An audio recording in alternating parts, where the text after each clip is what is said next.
Now, when we move into the multi-issue space, obviously one line, like one line is not going to do it. That's a single issue.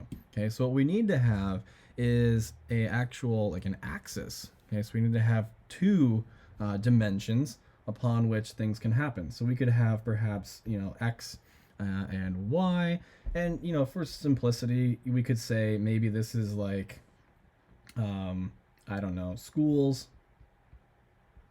and how about taxes? Okay, so people could vote on, how many schools or how much money to give to schools, and we could vote on like how many taxes to raise. Okay, and so we're gonna start with just three people, just to kind of make this, really easy for us, just to show the basics. But we could do it with 5, 7, 6, any number of people. But we're gonna start with three, just to make this, really, really simple. Okay, and so let's imagine we have three people. Let's say we have one person who, they're very much pro school. Like they really just want to have well endowed, well funded public schools where public schools just have all the money that they could possibly want, but they also want to have low taxes. So on this issue space, and we'll say here, this is 0, 0, right? In the sense that this would be no taxes, like this point down here would be no taxes and no schools, right? So probably not a feasible set, but whatever. And so maybe this one person is very much like pro schools. Okay, so let's put them, let's say here. But they want low taxes, right? Which is why they are so far down. Whoops, I keep switching. Which is why they're so far low on the y-axis, right? This distance here, right, is very low. So they're pro low taxes.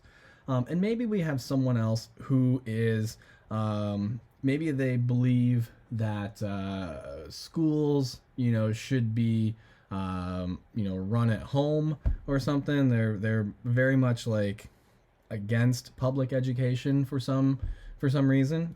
So they just don't want to have public schools being funded. So they'd be further to the left on the x-axis.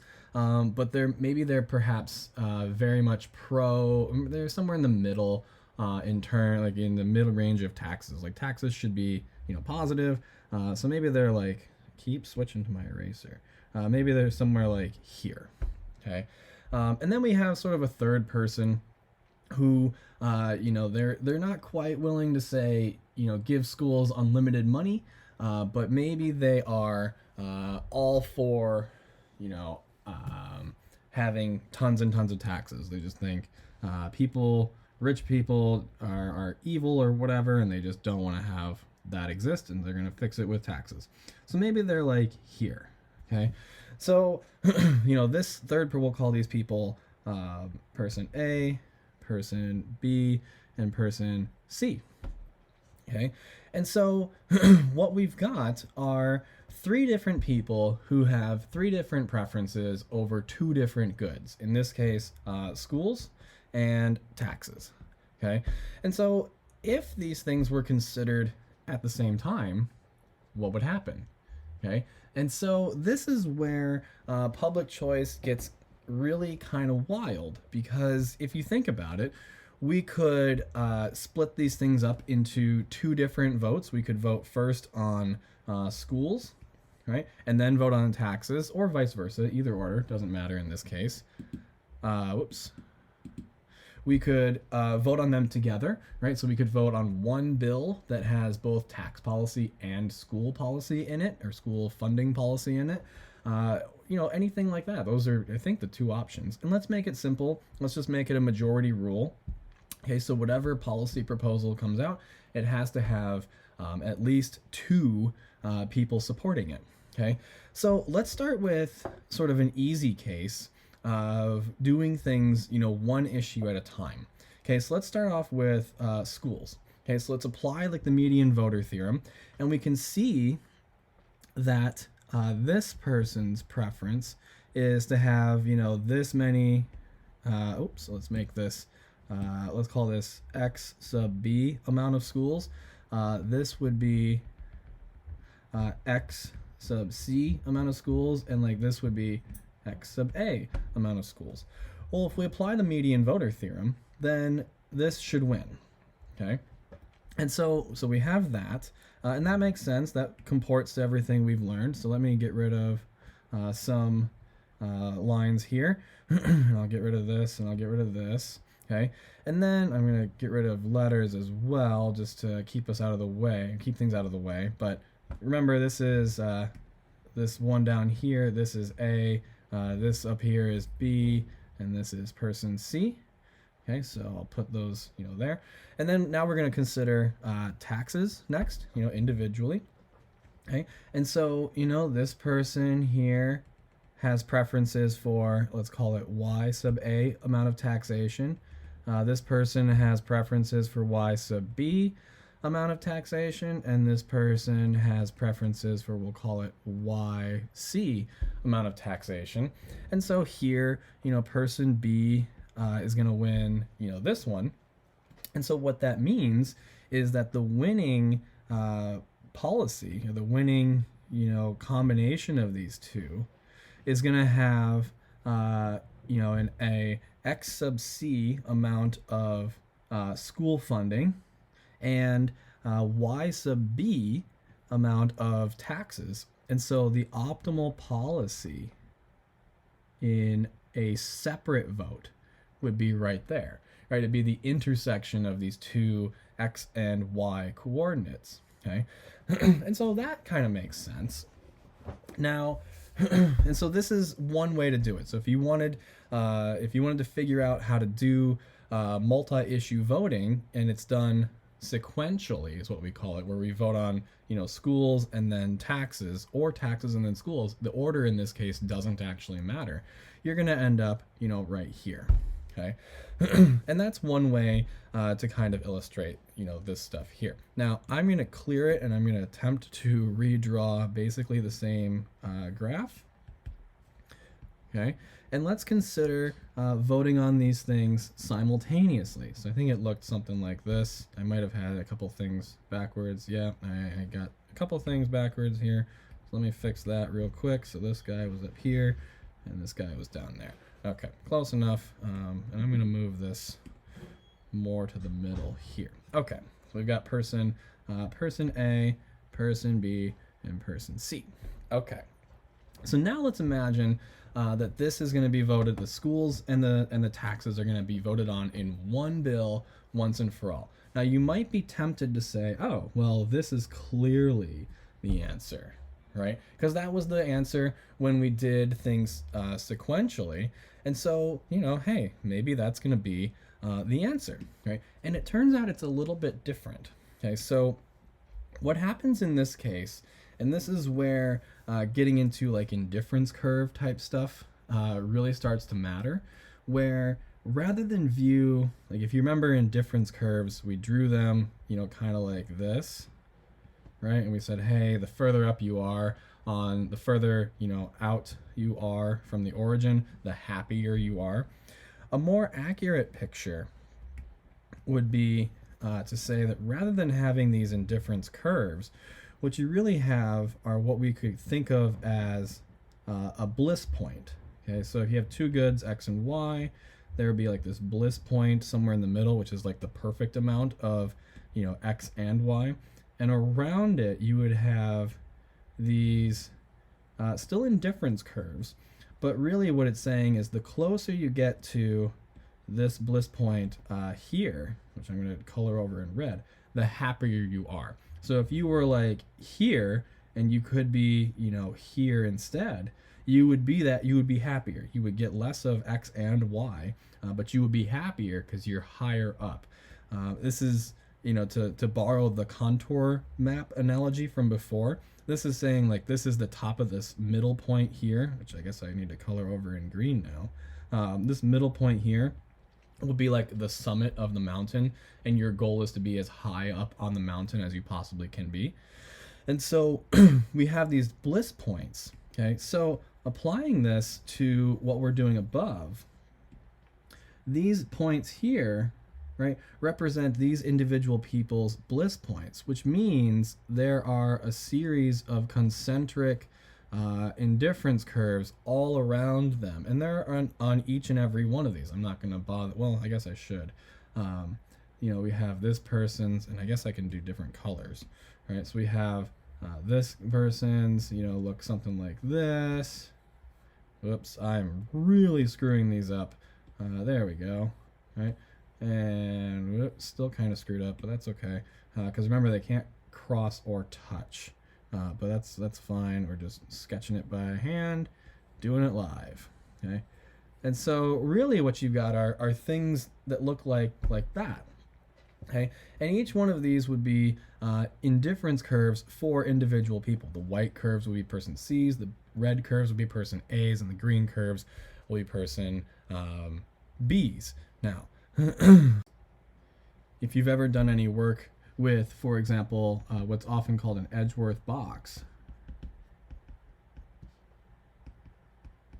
Okay, what you found were these things called contract curves. And basically what they are is a line between, oops, I did not mean to use my eraser there. What they are is a line between like two different parties or two different allocations of goods. And along that line is sort of like a stable contract allocation of X and Y. Okay, so let's relabel just so we have things here. And this was schools, and this was taxes.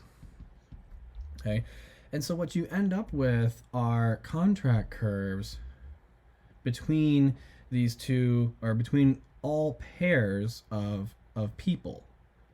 Okay, and so now what we can say is, if we had like a policy position that was perhaps here, well, persons A and C would both vote to move this way or this way or this way.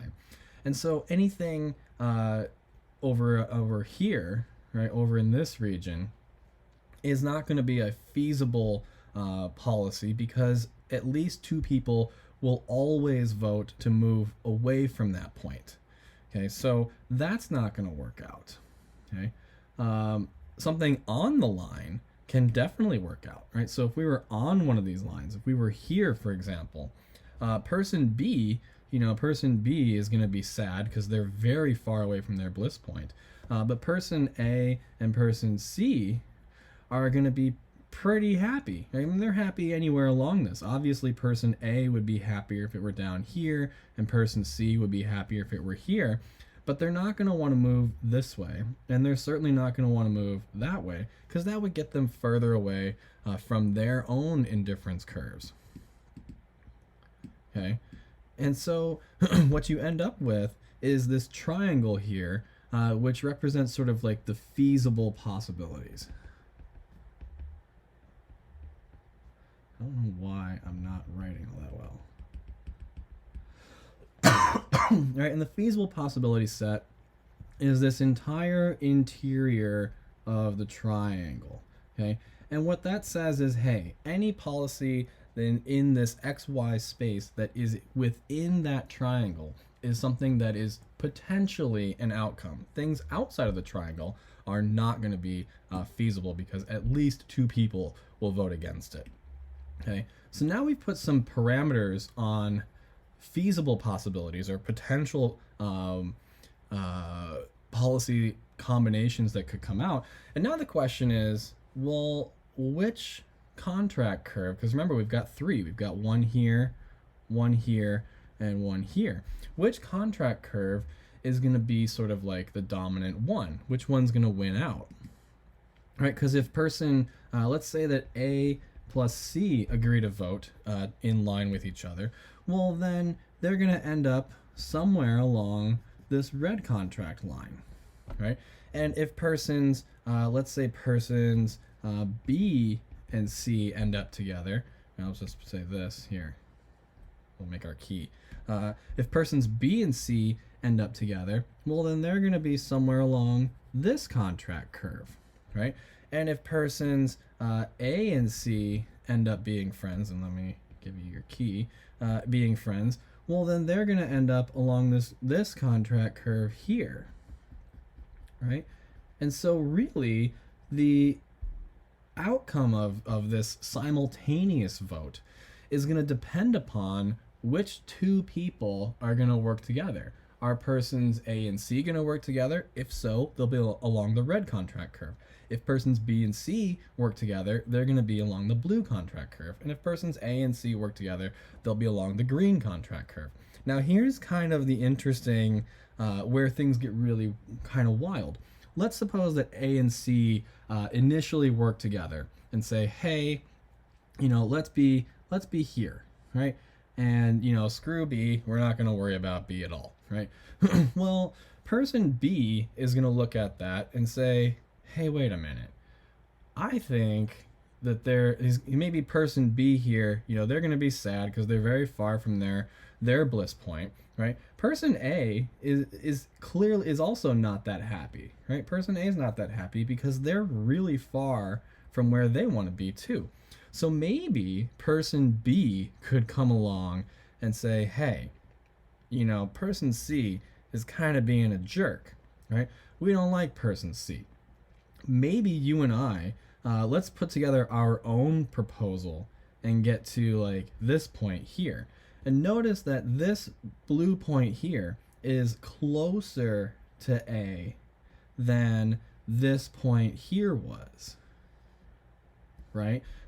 And so person A might be like, hell yeah, man, let's do that, right? And so then the policy would switch from this white dot all the way down to this blue dot, where all of a sudden we've got a little bit less in school funding, but we've got the lower taxes that A really likes, okay? And so that can happen. But then maybe like person C is now sad, right? So person C is now like, hey, wait a minute, this isn't very fun. I don't like this combination at all. So maybe person C goes and talks to person B and says, hey, I think we could get something even better than what you've got with A. What if we move to like this point here, right?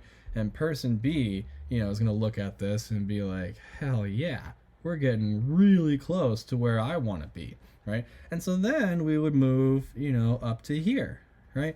Now person A is going to be really sad, and person A might approach person C and say, hey, wait a minute, we should probably move somewhere else together. We could move like to here, and you would be happier and I would be happier. And so then it moves again, over to here, right? And so on and so forth. And what you end up with is this never-ending cyclical thing. Okay? So this becomes like the outcome of cyclical outcomes on or due to competing majorities, right?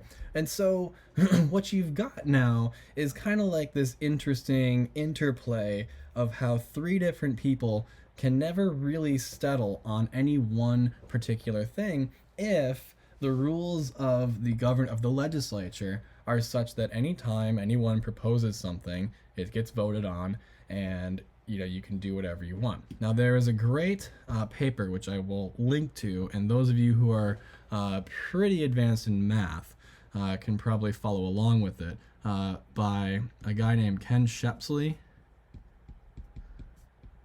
on what's called structure-induced equilibrium. And what he argues in this paper is that the very structure of legislative bodies is such that not any bill can be considered at any one time.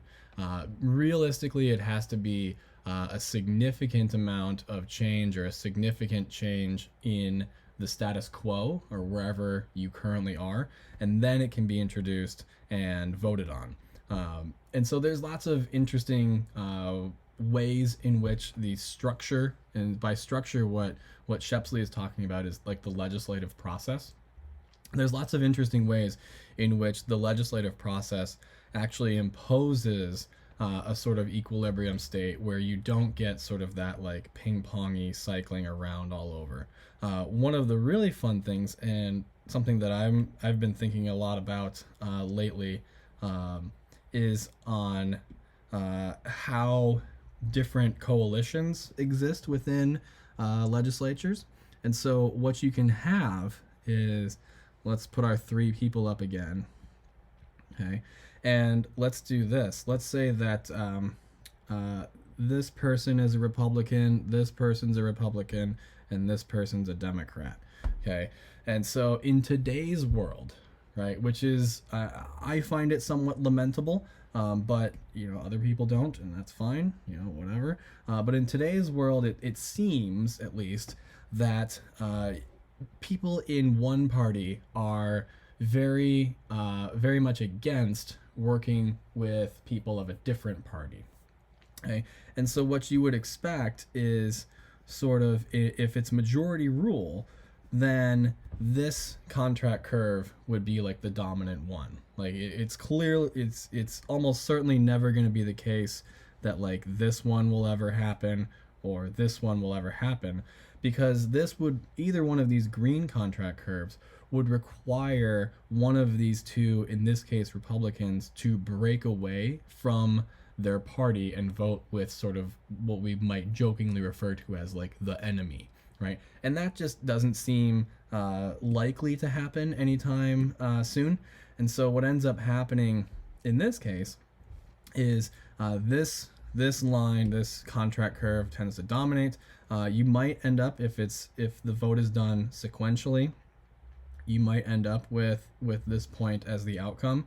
But if you are in charge of what sort of the bill is and how the voting is going to work, you could have the choice to bring the bill.